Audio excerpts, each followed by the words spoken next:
Video ini kita akan membahas mengenai protein. Pasti semuanya udah sering dengar nih, protein itu apa sih? Nah, asal katanya protein itu adalah proteios dalam bahasa Yunani, yang artinya adalah peringkat pertama atau peringkat satu, atau artinya adalah yang utama. Jadi sesuai namanya, protein ini adalah makromolekul yang paling utama dalam kehidupan makhluk hidup. Nah, protein secara kimia ini adalah kopolimer. Masih ingat istilah kopolimer di sini? Kopolimer itu artinya polimer yang monomernya berbeda-beda. Dia adalah kopolimer dari kurang lebih 20 asam amino. Jadi monomernya adalah asam amino. Nah, nanti tentang asam amino akan dibahas di video yang lain. Jadi asam-asam amino akan membentuk polipeptida dengan ikatan peptida melalui polimerisasi kondensasi prosesnya. Nah, karena ada 20 jenis kurang lebih asam amino, jadi nanti akan ada banyak sekali kombinasi polimer dari asam amino ini. Nah, asam-asam amino ini bergabung melalui ikatan peptida. Ini sudah dijelaskan di materi mengenai polimer. Nah, apakah semua asam-asam amino yang bergabung menjadi protein? Tentu tidak. Jadi biasanya minimal sekitar 10 asam amino itu akan membentuk polipeptida. Nah, kalau urutan asam aminonya itu sudah tertentu, maka nanti polipeptida akan mempunyai fungsi. Nah, saat itu barulah disebut protein. Jadi asam-asam amino itu nanti akan bergabung menjadi polipeptida. Poli artinya banyak, peptida itu berarti banyak ikatan peptida antara asam-asam amino. Nah, nanti kalau polipeptidanya ini urutannya tepat, barulah dia akan mempunyai fungsi dan menjadi protein. Nah, unsur utama penyusun protein tentu paling banyak karbon, hidrogen, oksigen, dan nitrogen. Nah, selebihnya ada juga unsur-unsur lain seperti sulfur, fosfor, besi, mangan, tembaga, dan unsur iodin. Nah, karena tadi saya udah menyebut bahwa protein itu sifatnya makromolekul, jadi molekul yang sangat besar, maka massa molekul relatifnya itu juga pasti besar. Nah, massa molekul relatifnya itu sekitar dimulai dari 6.000 sampai beberapa juta satuan massa atom. Jadi bayangkan ini molekul yang sangat besar dibandingkan terhadap ukuran atom ya. Pasti di sini juga akan ada banyak sekali ikatan kimia yang terjadi di dalamnya. Nah, untuk mempermudah pembelajaran mengenai protein, kita akan menggolongkan protein yang pertama berdasarkan komposisinya.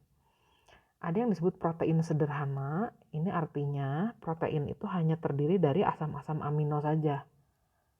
Jadi asam-asam amino yang berikatan membentuk polimer dengan ikatan peptida. Nah, itu disebutnya protein sederhana. Tapi ada juga yang disebut protein konjugasi. Nah, dalam protein konjugasi, gabungan asam-asam amino itu bergabung juga dengan gugus kimia lain. Nah, seperti gugus lemak, gugus glukosa, gugus karbohidrat, dan yang lain-lain. Nah, gugus-gugus yang bergabung dengan protein itu nanti disebutnya gugus prostetik.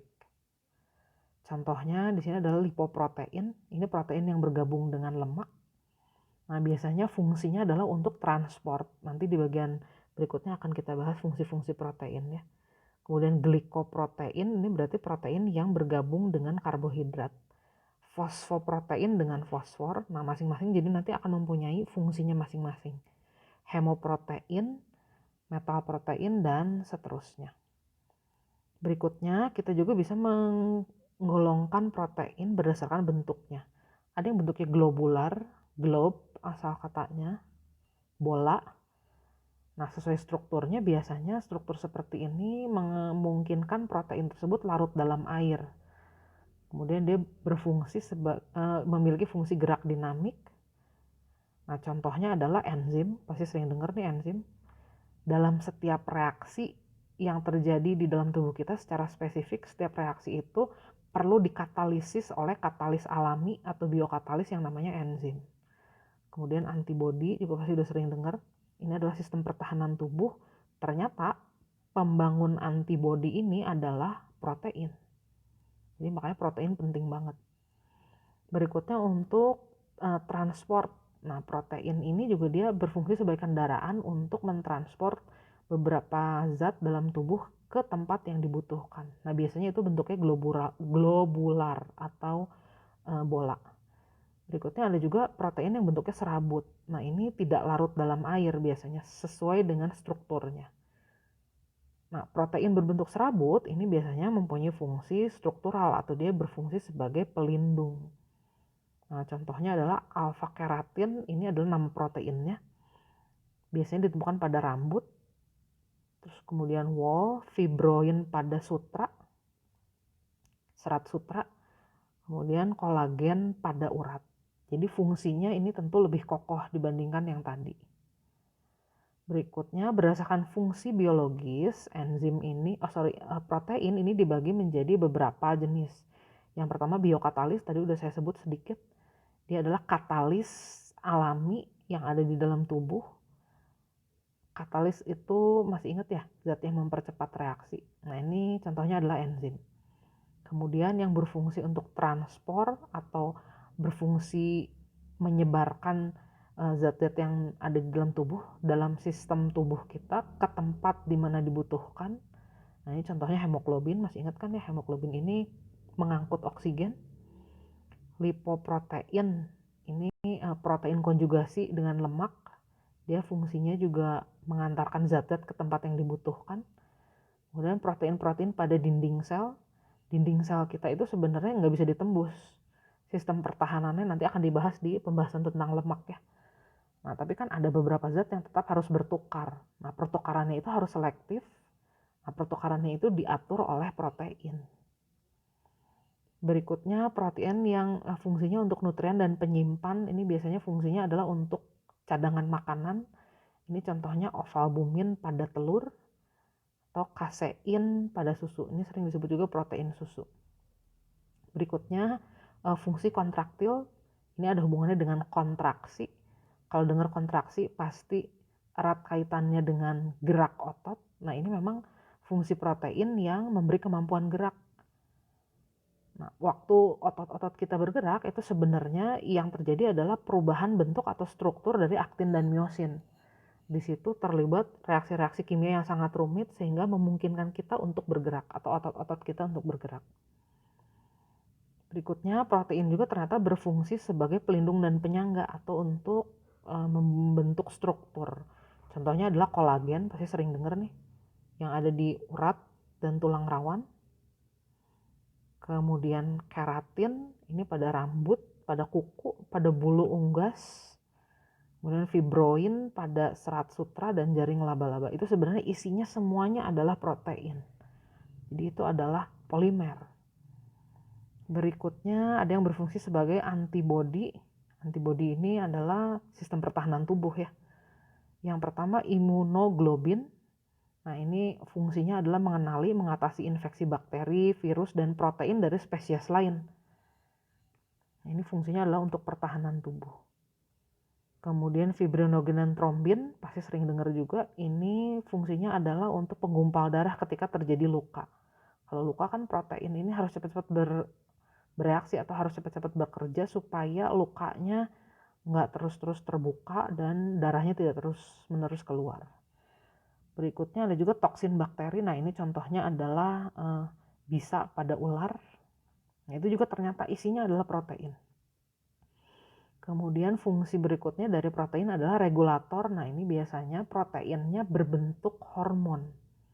Contoh hormon insulin untuk menjaga atau meregulasi kadar gula dalam darah. Kemudian ada hormon-hormon pertumbuhan dan hormon seksual. Itu semua ternyata diatur oleh protein. Jadi bayangkan segitu pentingnya protein dalam hidup kita. Makanya namanya proteios tadi ya. Nah, kalau kita ingin menguji apakah bahan makanan kita mengandung protein atau tidak, ataukah suatu zat mengandung protein atau tidak, kita bisa melakukan beberapa uji. Yang pertama, ujinya disebut uji ninhidrin. Uji ninhidrin fungsinya adalah untuk menguji apakah suatu bahan makanan mengandung protein atau asam amino secara umum. Jadi belum spesifik, hanya menguji apakah ada protein atau ada asam amino dalam bahan makanan yang kita uji. Nah, ninhidrin reaksinya mengubah gugus asam amino, asam menjadi aldehida. Asam jadi aldehida pasti reaksinya reaksi reduksi nih. Nah, kalau positif terhadap uji ninhidrin, nanti sampel kita akan menjadi warna ungu. Ini artinya sampel kita mengandung protein atau asam amino. Berikutnya bisa dilakukan juga uji biuret. Uji biuret ini spesifik menguji adanya ikatan peptida. Masih ingat ikatan peptida ini ikatan yang terbentuk antara asam-asam amino sewaktu dia berpolimerisasi. Nah, ikatan peptida ini nanti bisa diidentifikasi dengan cara sampelnya direaksikan dengan suatu basa kuat NaOH, kemudian ditambahkan tembaga 2 sulfat. Kalau positif juga nanti akan menghasilkan warna ungu. Berikutnya, nah ini uji nomor 3 dan nomor 4 uji yang lebih spesifik karena ini uji lanjutan biasanya. Jadi kita udah punya sampel protein. Biasanya kalau kita ingin menguji adanya gugus fenil dalam protein, ini fenil dalam protein, biasanya kita bisa melakukan uji ini. Nah, caranya sampel protein itu biasanya direaksikan dengan asam nitrat pekat, kemudian dipanaskan dan ditambahkan lagi NaOH. Kalau warnanya menjadi kuning jingga atau orange gitu, itu artinya bahan makanan yang kita uji mengandung gugus fenil. Berikutnya uji timbal 2 asetat. Nah, uji ini juga spesifik pada sampel protein untuk menguji apakah adanya belerang pada protein tersebut. Nah, biasanya sampel proteinnya direaksikan dengan natrium hidroksida pekat, kemudian dipanaskan, kemudian ditambahkan timbal 2 asetat. Nah, kalau menghasilkan endapan timbal 2 sulfida yang berwarna hitam, maka sampel kita disimpulkan mengandung belerang. Jadi proteinnya mengandung belerang. Nah, berikutnya ada yang kita sebut denaturasi protein. Apa itu denaturasi protein? Ini adalah proses penggumpalan atau koagulasi protein. Proses ini nggak bisa balik lagi, irreversible.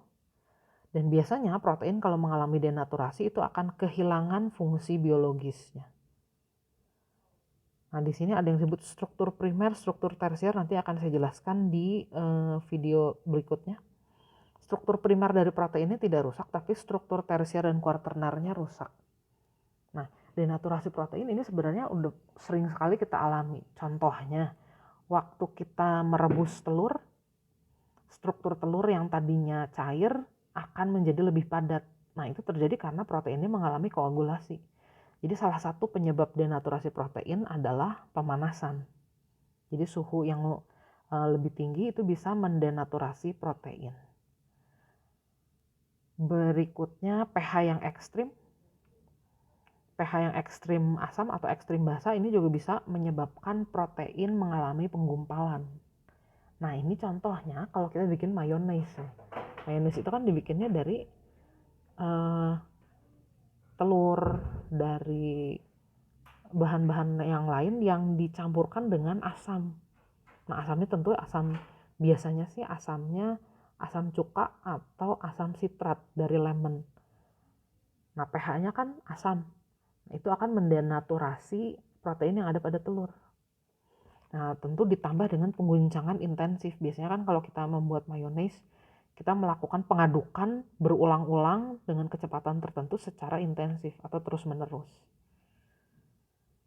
Penyebab lain denaturasi bisa juga adalah dengan menambahkan pelarut seperti alkohol, aseton, urea, deterjen. Nah, itu bisa menggumpalkan atau mendenaturasi protein.